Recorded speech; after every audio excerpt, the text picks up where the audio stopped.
retirer la mouche de sa tête. J'ai la chance de faire 2 séances. Les 2 séances se faisaient en 2 jours pour réussir à avoir un résultat rapide et efficace. Pour vous mettre en contexte, cette personne-là aime les défis extrêmes, comme les sauts en parachute ou les descentes de ski dangereuses. Cette personne-là avait 50 ans. Elle avait conscience que plus elle vieillissait, plus les risques étaient élevés de se blesser. À chaque fois qu'elle avait envie de faire quelque chose, il y avait d'abord une petite voix qui lui disait « Go, vas-y, t'es capable, fonce, tu vas t'amuser, profites-en ». Et une autre voix qui lui disait « Non, non, non, arrête tout de suite, c'est dangereux, tu vas te blesser ». À chaque fois qu'il s'apprête à faire quelque chose qui l'amuse, il n'arrivait pas à bien vivre avec ces deux voix-là. À la première séance, on a réussi à déterminer à quel niveau et à quelle distance se situaient les deux voix.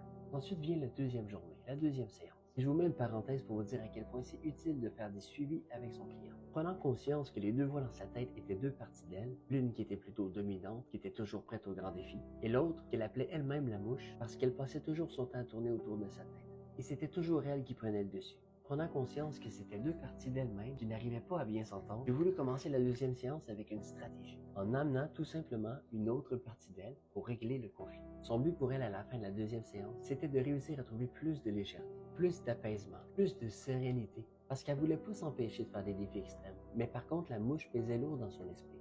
Bref, au milieu de la séance, je l'ai invitée à amener une autre partie d'elle pour se joindre au conflit. Par sa propre intuition, elle a amené sa partie négociatrice, qui avait du sens puisque ça fait partie de son travail. Avec un exercice, de la communication, on est arrivé avec une entente. Sa prise de conscience était de plus régulièrement écouter sa partie négociatrice, afin de non seulement continuer à faire des défis extrêmes, mais aussi de rester prudent, trouver un équilibre, puis retirer la mouche de sa tête. Tout ça, tout en paix avec elle. Objectif atteint. Je vous explique ça, puis peut-être que toi, tu trouves ça un peu bizarre de parler des parties de soi, négociatrice, la mouche, tout ça. Mais c'est pas si bizarre que ça. Parce que si on prend un exemple, quand tu as peur de quelque chose, c'est pas réellement toi qui as peur. C'est une partie de toi qui a peur.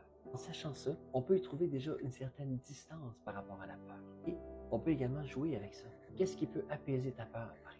Si on comprend qu'il existe une partie de soi qui a peur, on peut ressortir une partie confiante, une partie courageuse, une partie audacieuse, encore négociatrice. Ça peut être absolument n'importe quoi. C'est une mini-exemple d'exercice de coaching que l'on peut faire. On promet que quand on s'y met à 100%, ça donne un résultat pour n'importe quel problème. Il faut juste s'ouvrir aux séances de coaching et redécouvrir toutes nos capacités. Contrôler nos peurs, nos craintes, notre manque de confiance, notre propre sous-évaluation de soi. C'était une expérience que je voulais vous partager. Dis-moi ce que t'en penses en commentaire. Et abonne-toi pour plus de vidéos.